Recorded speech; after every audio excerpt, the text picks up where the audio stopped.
So I'll just before starting remind you two main points from the last class.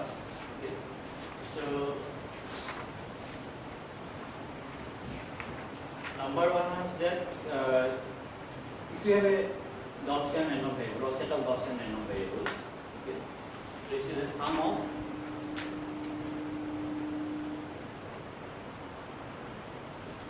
or in fact it can be hello. So it can be any linear combination.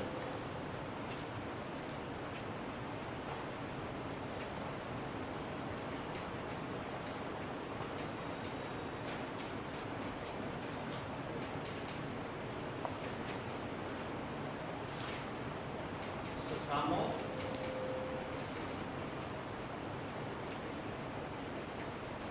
Gaussian random variable is again Gaussian. So yesterday I said that if I consider the sum y equal to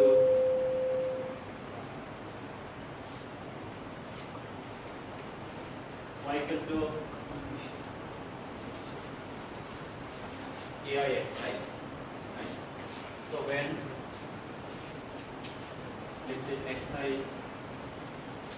at a mean, so yesterday I put mean equal to 0, right?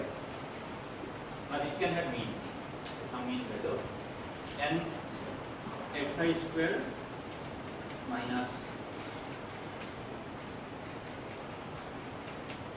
sigma square. So P of xi is given by 1 by 2 pi sigma square into minus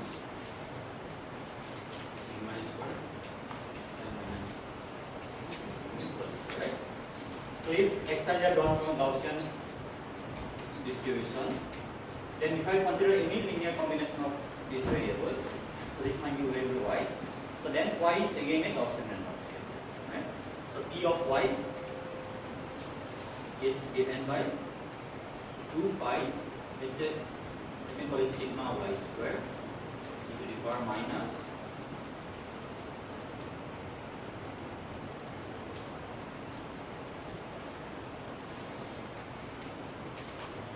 right? So where yi average till what point you can see this one, right? This one.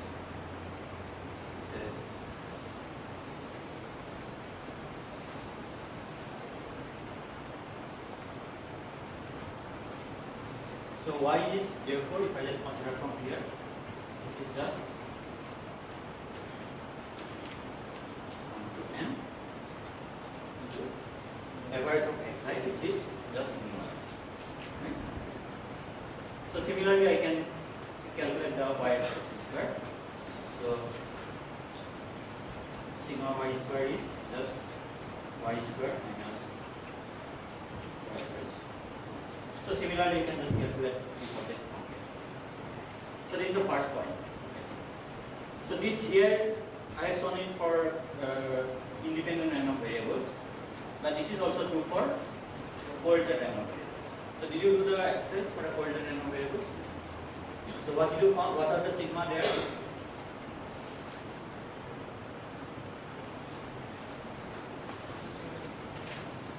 You have done the exercise, right? So this is also true for coordinate random variables. So this is the first point. So second point was central limit theorem.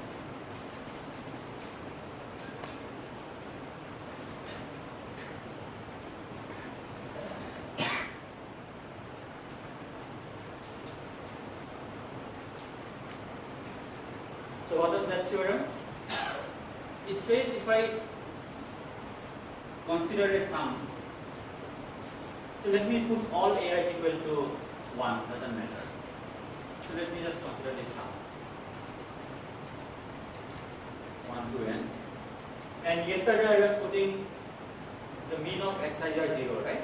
But it's true actually even if non-zero. So let me just call the mean is mu and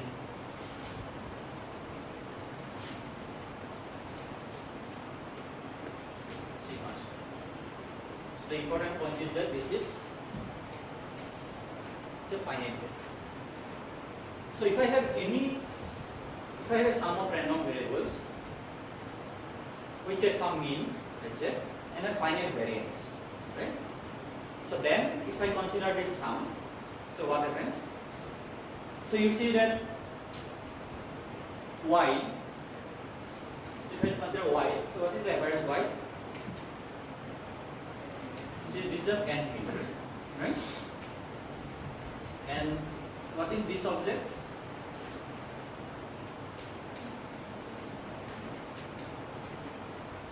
So this yesterday we calculated when this y average was 0, right? So this is the same one because this object is just 1 minus. So this object is same as this object, right? So this is n sigma.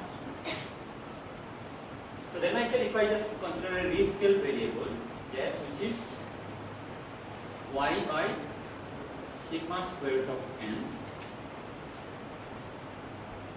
So now I will consider y minus average, right?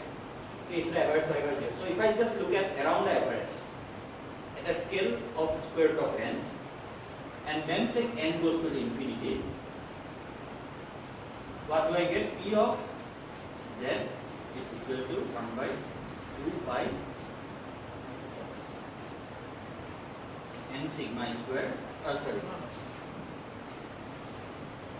So this is the rescale variable. So this P of y is equal to minus z square by 2. Right? So are these two problems same actually? So I have said number 1 and number 2, right? So they are not same actually. So what this one says, if I just convert it to the new original variable y, so it says that E of y, so this is, let me just put a approximate sign, right? So this is equal to 2 pi n sigma square. So if you just convert this, you know how to transform from one variable to another variable, right?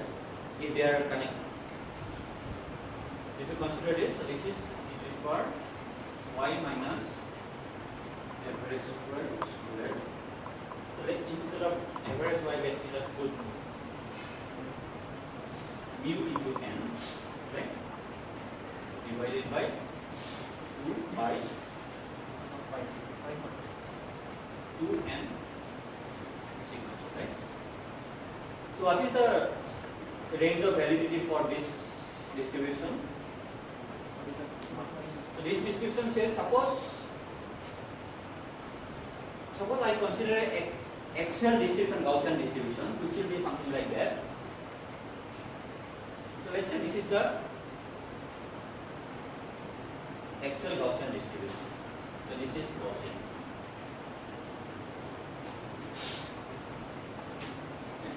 Let me just call it, this is of order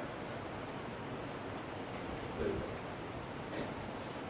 Don't worry about the precise. So this is of order square root. Okay.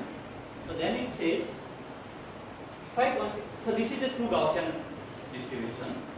So it says, if I consider this variable where xi are drawn from any arbitrary distribution, it's not Gaussian, right?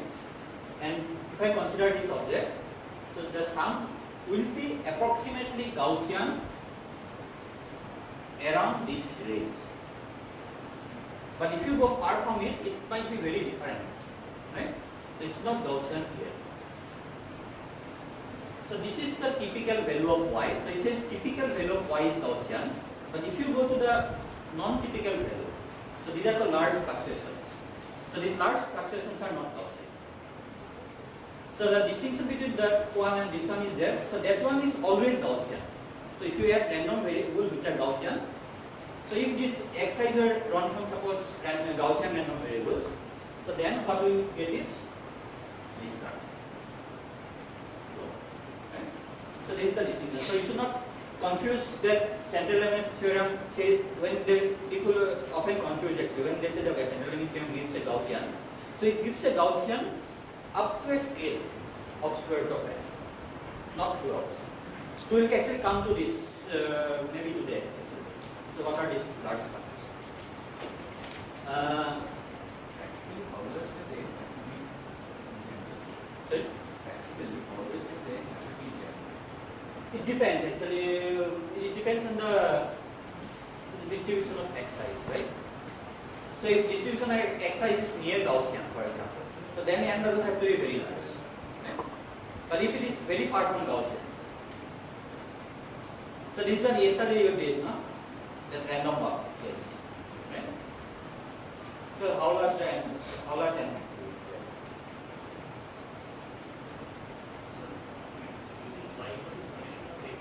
Yeah. So you get the distribution for dy as a Gaussian. Yeah. From that then we can say that the distribution for x is also Gaussian. But then you are saying the deviation will be large. No. Here I am saying that, so that's what I'm saying. There is two different problems. Here I am saying, But from that dy you can also consider the dx also. no. See, you know the end product, so you don't know how it came from. See, you know the sum of random variables, and from that you cannot know individual distributions, right? Suppose you know temperature. Can you tell me where are the particle positions? If I give you a box of gas, and I tell you what is the temperature of the gas. What is the temperature? It's just average kinetic energy, right? But can you tell me what is the exact velocities of the particles? You cannot, right? So it's same. So you know something about y for large n, but from that you cannot deduce anything about x. Only thing you know is that x has a finite variance. Right? So yeah. So in deriving this, actually, so let me just okay. So let me just make one more comment. So let's look at this transformation. So what does this transformation mean in terms of y? Suppose I just write in terms of y, right? So y is equal to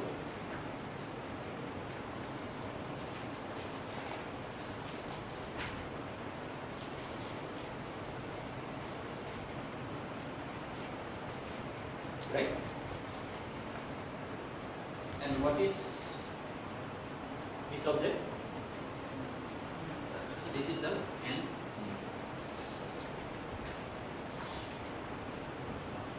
So it says that if I take a random sum of random variables, this is same as the mean value plus some fluctuations, right? So this is how I write. So the random variable is equal to its mean plus the fluctuations, right? And this the fluctuation goes like square root of n into the variable there, which is a Gaussian distribution. Okay. So let's divide y by n. So what do you get? So y by n. So this is mu plus sigma by square root of n. So what is this object? So this object is in fact equal to sum of xi by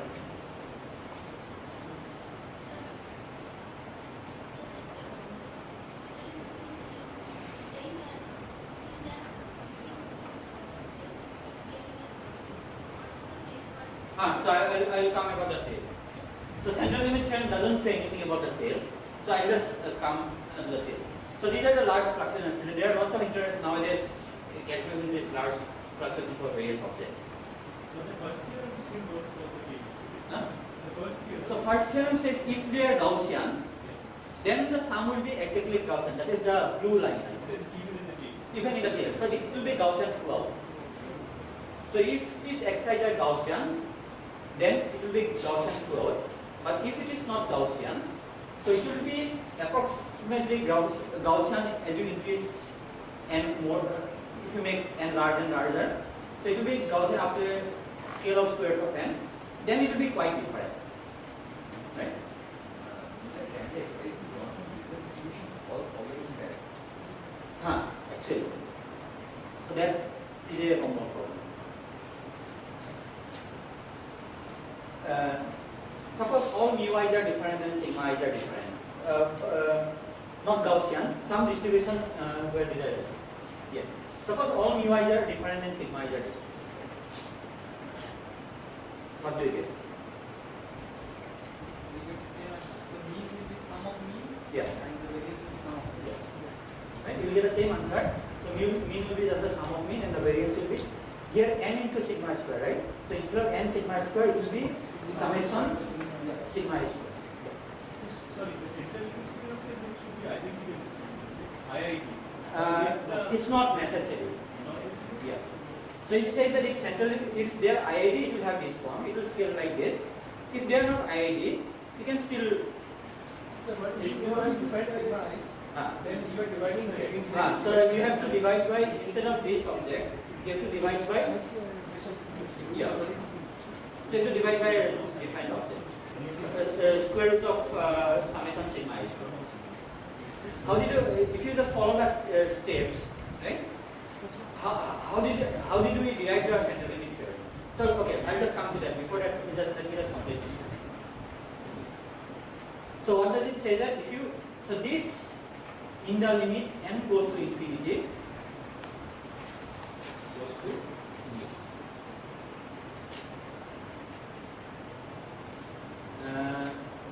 so is it familiar actually, this one? That you use all the time. When you calculate something or do an experiment, right? Why do you do it again and again, not just one? So if you perform again and again, what you are doing is xi is, let's say, outcome of each experiment, right? And you do it n times. So S and mu is the true mean of the actual distribution of xi, which you don't know in experiment, right? So if you do it large enough time, then whatever the mean you get from the experiment, so that converges to the true mean. And what is the error? So error is order of 1 by square root. So error decreases like 1 by square root. So this is why actually you do experiment many times, or when you do even a simulation, right? So this is the law of large numbers. So this one, as n tends to infinity, yeah. then this distribution from the central limit theorem should be going on. So transfer to the Gaussian. So it says as n tends to infinity, the range of validity also increases, right? Its range of validity goes like square root of n. So so the range of validity of the central limit theorem will also increase because it increases with n. So it increases as square root of n, not n. So that's the point, right? So the end point can be can maybe go like n. For example, if you have a random walk, n-step random walk, what is the end point? If you have an n-step random walk, it can go to plus n or minus n, right? So the end point goes like n, but typical value goes like square root of n, right? Okay. Coming to that central limit theorem for yeah. What if the sigma is actually very large? What happens then? Because it goes, I mean, when you calculate this average characteristic, it goes as order greater than 1 sigma squared n. So as long as sigma doesn't scale with n, Yeah, but then if it is always so that is how large the n should be. But if the sigma is very large, So you have to take more larger n. this will just, I mean, if it's very large, then this term will anyways be negligible, right? Compared to what? So when you neglect some term, you neglect compared to some other terms, right? So if sigma is very large, so what is the term there? So actually, if you just divide by sigma, this variable, right? So sigma, so once you divide by this variable, so whatever you have is actually independent of sigma and independent of n. If you remember the derivation, right?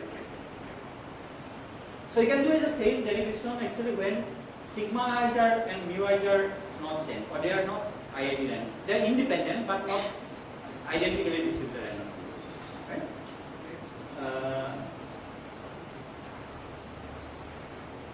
one I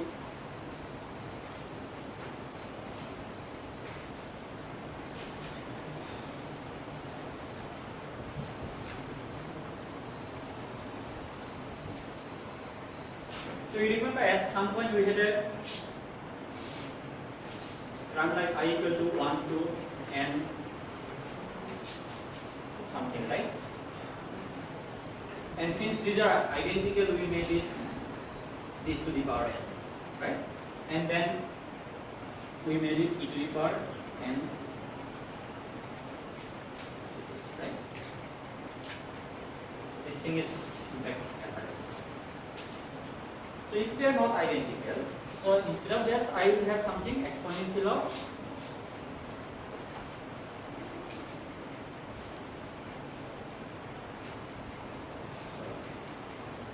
log of,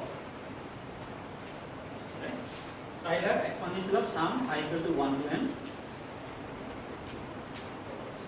So I can actually do the same expansion.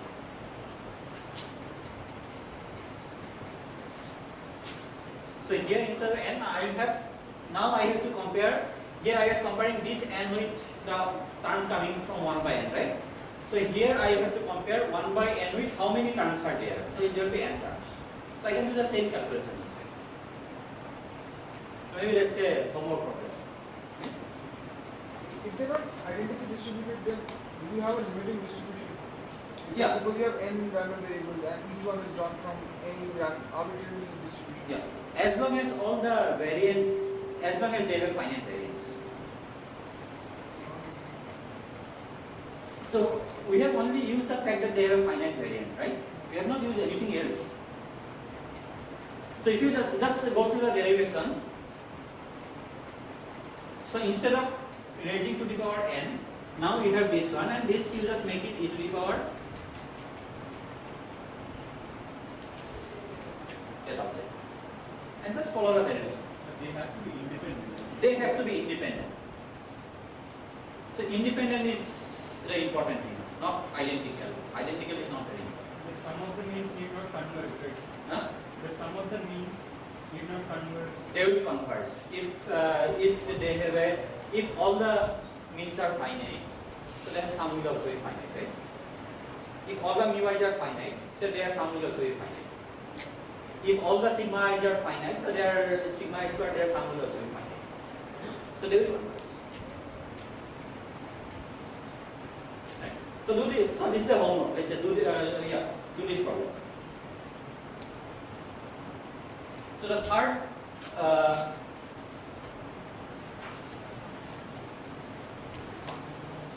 See, because I told many things, but I think these are the main two things you should remember. You can forget about all the others, and don't forget what here. So these are the main two important things to remember. The third thing you should remember is e to the power I kx. So what is the meaning of this term? So this is equal to e to the power I kx dx and not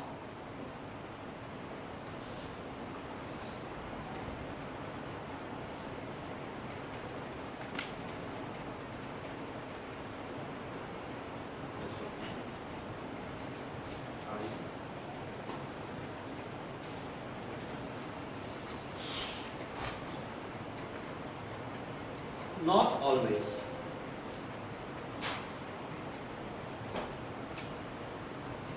Right?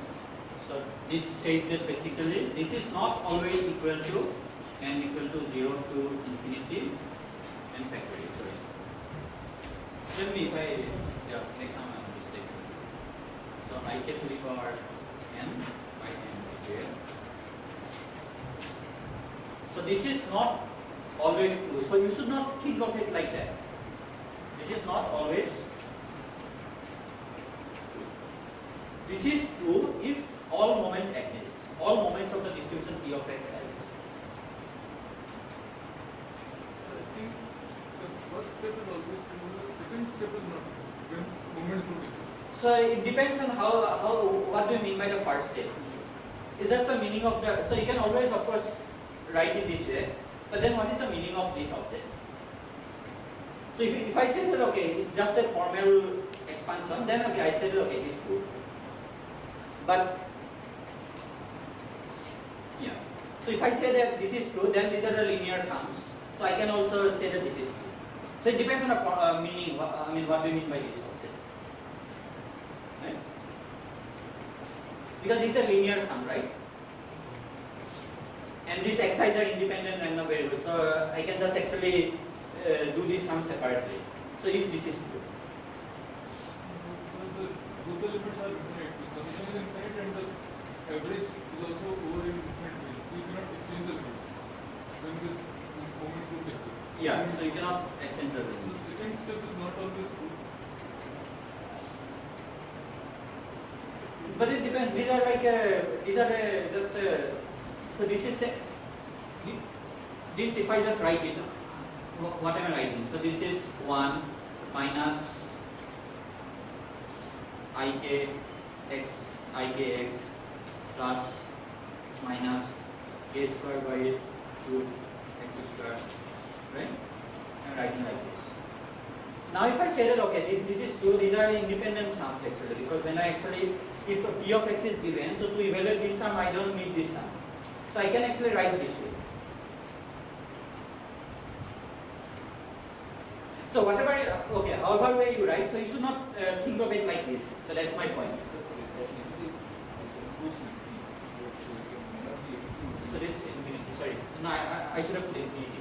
So you cannot equal.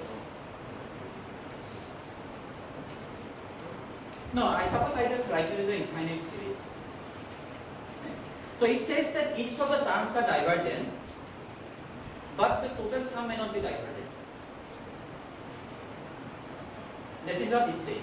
So total sum is this object. So when can I expand?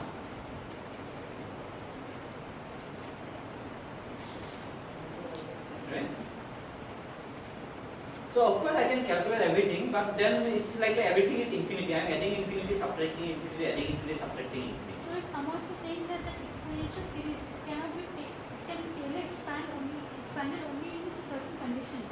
No, exponential series has an expansion which is not Taylor expansion. I think we are considering the whole term px equal ikx and Taylor expanding that. Yeah, so you cannot Taylor expand always. The moment doesn't exist, not only the exponential. So exponential series, the way you define, it's not a Taylor expansion always. If the, so e to the power minus x to the power alpha, this always you can expand. Right? So this is just same as n equal to 0 to infinity minus x to the power alpha to the power n by n factorial, right? So this is not Taylor expansion actually. This is just an exponential of expansion of exponential series, and if alpha is integer, so then it coincides with the Taylor expansion. Okay, so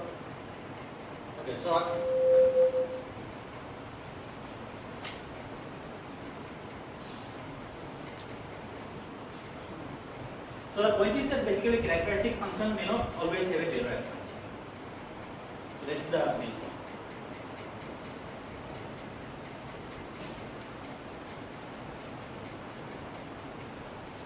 So what I am going to do today now,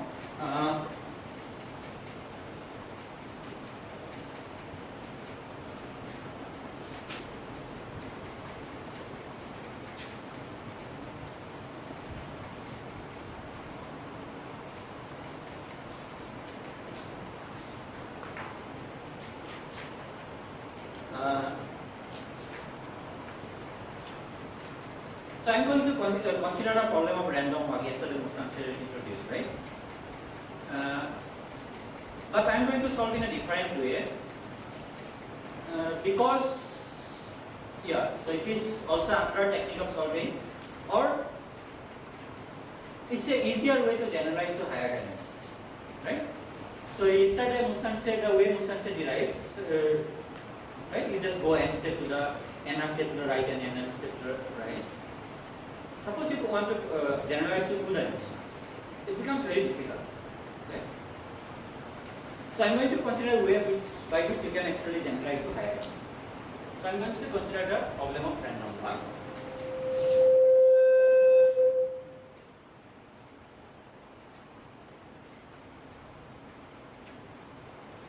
So next, so I'll